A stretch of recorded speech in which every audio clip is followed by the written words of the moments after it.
दिल्ली दंगों के आरोप में बंद मुसलमानों का केस लड़ने वाले महमूद पराचा के ऑफिस में आज फिर से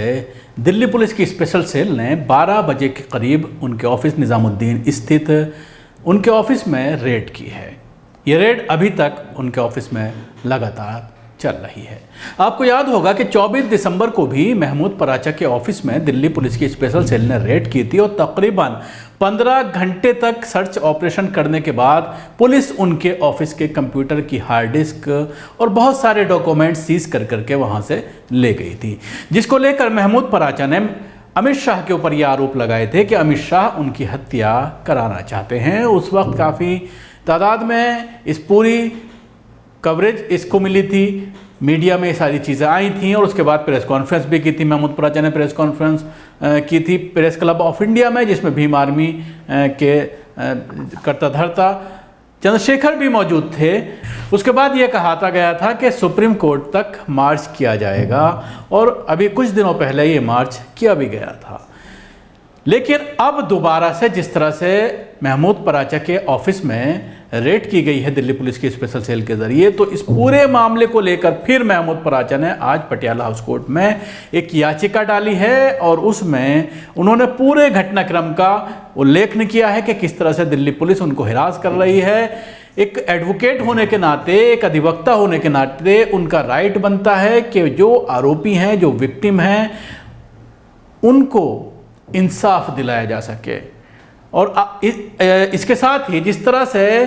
सीए प्रोटेस्ट में दर्जनों लोगों को गिरफ्तार किया गया और उनके ऊपर यह आरोप लगाया गया कि वो दंगा भड़काया गया उनके ज़रिए, जो पिछले साल फरवरी में नॉर्थ ईस्ट डिस्ट्रिक्ट में हुए थे, उस दंगे के जो आरोपी हैं उनका केस लड़ रहे हैं और दर्जनों आरोपियों को महमूद पराचा ने जमानत भी दिलवाई है। और कई केसेस में ऐसा देखने में आ रहा है कि पुलिस को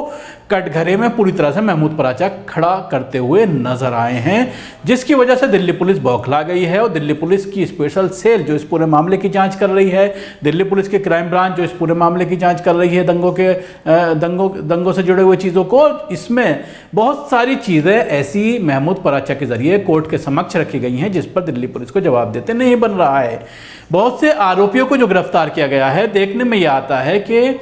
एक ही तरह की कॉपी पेस्ट एफआईआर जो है वो कर दी गई है। जो लोगों को जमानतें मिल रही हैं वो साइंटिफिक एविडेंस जो जुटा करके कि वो उस वक्त वहाँ पर मौजूद नहीं थे, मोबाइल की लोकेशन कहीं और थी जिस बंदे को गिरफ्तार किया गया है, कोई अपने घर जा रहा है और उसको गिरफ्तार कर लिया गया, ब्लैंक पेपर पर उससे साइन कराए गए और उसके बाद पूरा मामला उसको इकबालनामे के तौर पर पेश किया गया कोर्ट के अंदर। तो इन सारी चीज़ों को एक्सपोज करने में दिल्ली पुलिस की जो नाकामी है,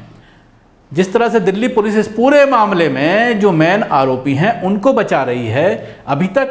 उन लोगों को गिरफ्तार नहीं किया गया है जिनके स्पीच पब्लिक डोमेन में मौजूद हैं और जो धमकियां दे रहे हैं कि अगर ये प्रोटेस्ट नहीं हटा तो हम यहाँ पर हंगामा कर देंगे, ईंट से ईंट बजा देंगे, हमला कर देंगे, इस तरह की चीज़ें सामने आई हैं। लेकिन इन तमाम आरोपियों के खिलाफ कोई केस दर्ज नहीं किया गया, उनको गिरफ्तार नहीं किया गया। और वहीं दूसरी तरफ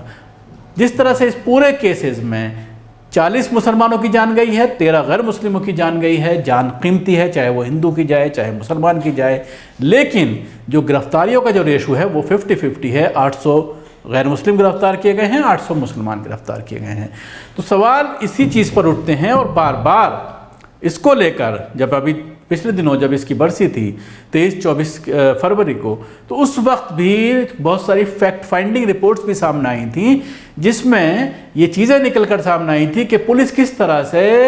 दंगाइयों का साथ दे रहे थे, सिर्फ साथ दे रहे थे कि किस तरह से कैमरे तोड़े गए, किस तरह से मुसलमानों को हिरासा किया गया, यहाँ तक के अस्पताल जाने तक की इजाज़त नहीं दी गई, लोग तड़पते रहे और कई लोगों ने अपनी जान गंवा दी।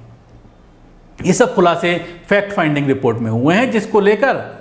दिल्ली पुलिस कोर्ट गई है और ये कहा है कि जितनी भी फैक्ट फाइंडिंग रिपोर्ट अपलोड की गई हैं नेट पर, उनको वहाँ से इरेज किया जाए, उनको वहाँ से हटा लिया जाए। तो जिससे आप अंदाज़ा लगा सकते हैं कि पुलिस इस पूरे मामले में बैकफुट पर है और पुलिस की बहुत ज़्यादा इंटरनेशनल लेवल पर किरकिरी हो रही है। दिल्ली पुलिस के जो जिस तरह के इस पूरी जाँच के ऊपर जो सवाली निशान खड़े हो रहे हैं और जिस तरह से बीजेपी के जो नेता हैं उनको बचाने की कोशिश अमित शाह के इशारे पर की जा रही है, तो उससे पूरी तरह से स्पष्ट हो गया है कि दिल्ली पुलिस सबको बचा करके एक उन्हीं लोगों पर आरोप लगाना चाहती है जिन लोगों की जाने गई हैं, जिन लोगों की ऐसे ऐसे केस सामने आ रहे हैं कि भाई को गिरफ्तार कर लिया गया है उसके भाई की मौत में, पड़ोसियों को गिरफ्तार कर लिया गया है, जो पूरी तरह से